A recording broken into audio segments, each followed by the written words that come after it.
In section 4, we will continue to use the identities we learned in section 3, a little bit different. So in section 3, we had a trig expression that we had to simplify, and we would simplify until we got it reduced to a single trig function.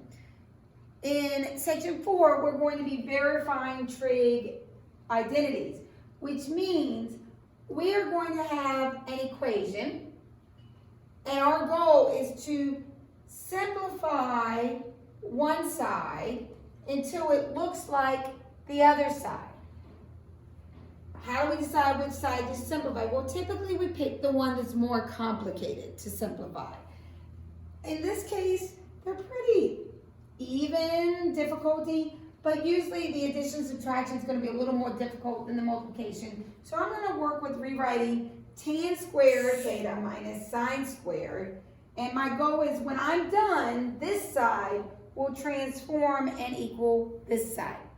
So the number one rule with these problems is that you can never take something from over here and move it over here as part of the simplification process.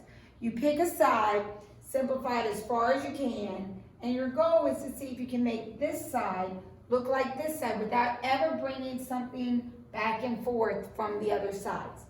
So we're going to start with the left. And what is something we could do to tan squared minus sine squared? Well, one thing we could do always is try to turn everything into sine and cosine.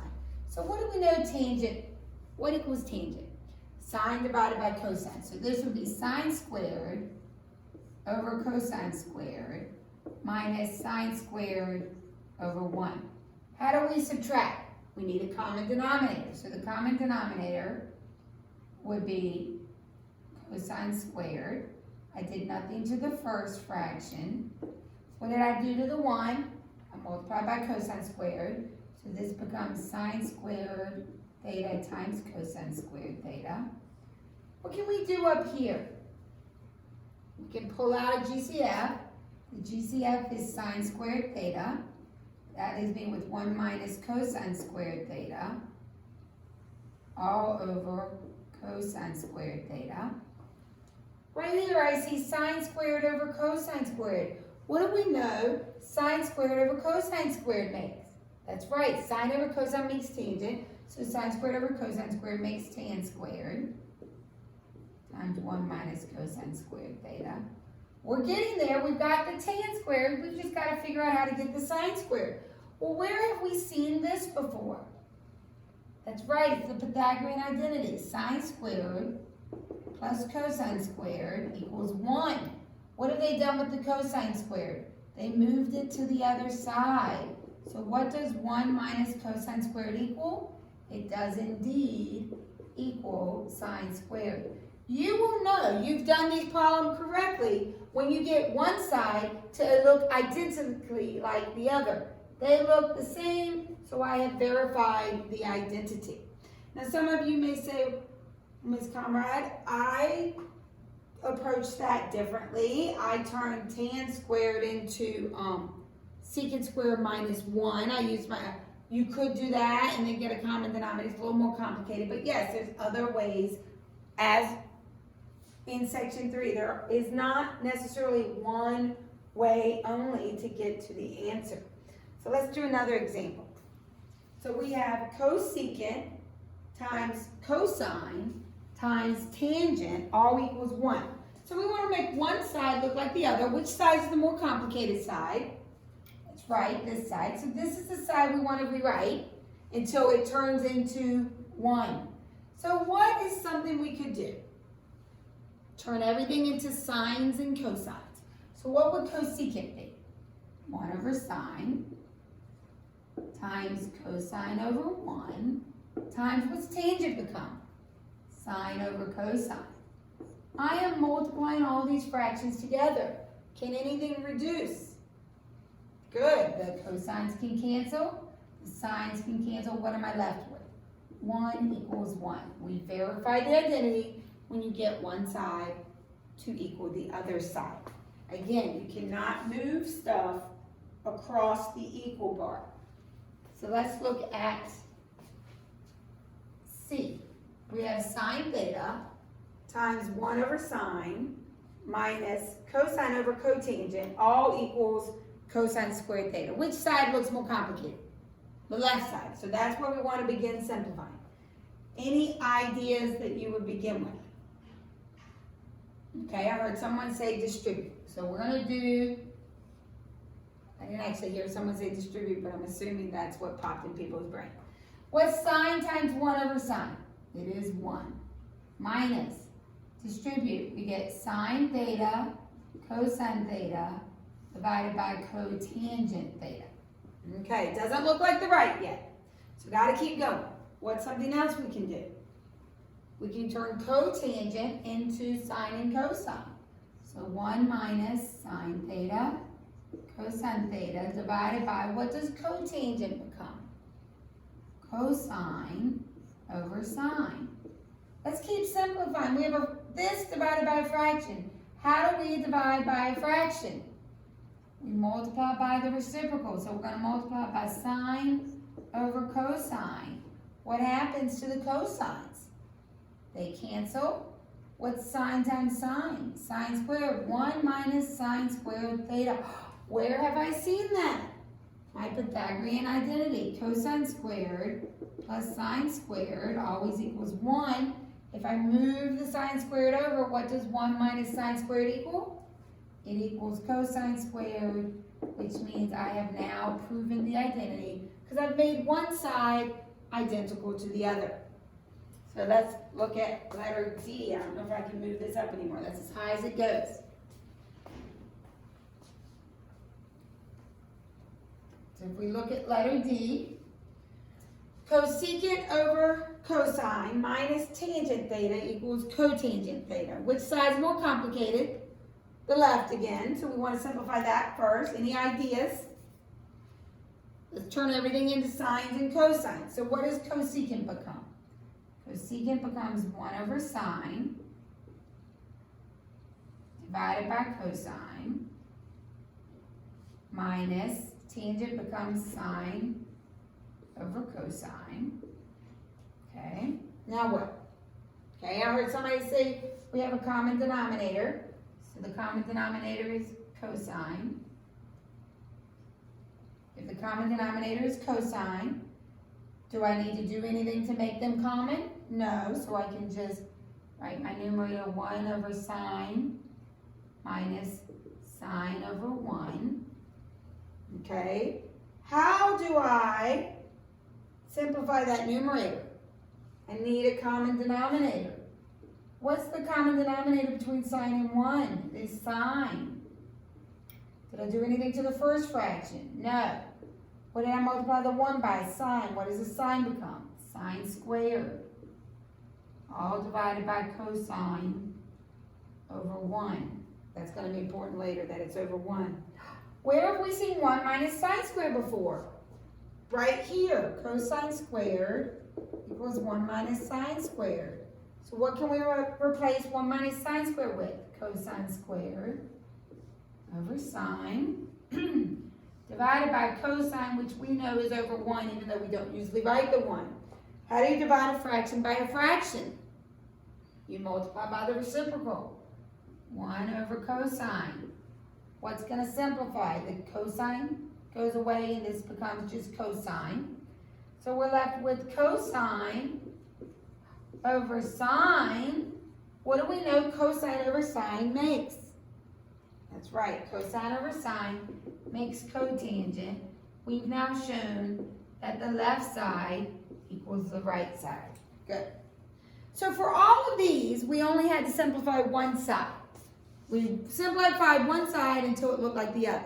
There will be times when you have to simplify both sides. Let's go to page 2. So we want to verify each identity again. Our goal is to show that one side looks just like the other side, but sometimes that's going to require us to transform both sides. Now, I'm going to emphasize, it does not mean that you're allowed to put this over here. You cannot take anything from here and put it over here or vice versa. You have to keep them separated. Simplify this side as far as you can. If you can't make it look like that, Then simplify this side as far as you can until the two look just the same. Well, let's start with the right side. What do I know about tangent and cotangent? That's right, cotangent is the reciprocal of tangent. So this is the same as tan theta times 1 over tan theta. And what would tan theta times 1 over tan theta make? That's right, it's going to make 1. So we've got to make the left side become 1 so that the two sides match. So what would I do first? Okay, we've got options here. We could turn everything into sine and cosine, which is probably what most students will do. I'm going to do that way first, and then I'm going to look at another way. So secant squared would become 1 over cosine squared minus sine squared over cosine squared. What's my common denominator? Cosine squared. Didn't have to do anything, so the top is 1 minus sine squared. Where have we seen 1 minus sine squared before? It's Pythagorean identity. What does 1 minus sine squared equal? Cosine squared over cosine squared. And what does cosine squared divided by itself equal? 1 equals 1. Good. There is another method we could have used here. So you might want to freeze it and copy this method first. Most are going to use this one. But I'm going to show you there's another Pythagorean identity. What's the Pythagorean identity that involves tangent? It is tan squared plus 1 equals secant squared. You may say, I don't have that one memorized. How can we get it? We divide everything by cosine. What's cosine squared divided by cosine squared? 1. What's sine squared divided by cosine squared? Tan squared. What's 1 over cosine squared? Secant squared. Okay, looking at this, what do I see? If I move tan squared to the other side, what do we know that equals? It equals 1. So you would get 1 equals 1 faster. Do you have to necessarily see that? No, it is faster. If you see this, you'll be done quicker. But yes, you can turn everything into sine and cosine, which is what most students do. So let's move on to B. So letter B, we want to make the left side and the right side ultimately the same. Doesn't matter which side we start with because we're going to end up having to simplify both. So I'm going to start on the left. What can I do to cosecant and secant? I can turn them all into sines and cosines. So cosecant becomes 1 over sine. Secant becomes 1 over cosine. I could get a common denominator at this point. I'm going to stop there and see if I need it. Let's go over on the right side. What are some things I could do? Okay, I could split this up into two fractions. 1 over cosine plus cotangent over cosine. All I did was split it up into two fractions with a common denominator. I've already got this part matching. So if I can simplify this part to look like this part, I'm going to be done. So what could I do right here? I could write cotangent as what? Cotangent is cosine over sine divided by cosine. What's cosine over? 1. How do I divide a fraction by a fraction? You multiply by the reciprocal. So cosine over sine times the reciprocal. What happens to my cosines? They cancel. What am I left with? The other thing I needed. So 1 over sine plus 1 over cosine does indeed equal 1 over cosine plus 1 over sine. The two sides match, so I'm done. Notice I'm not taking anything from over here. We keep them separated. So the last two examples are example 3. We're going to verify these identities. And so we are going to start with this one now. What you want to try is always seeing, can I only simplify one side and make it look like the other? That's usually the fastest.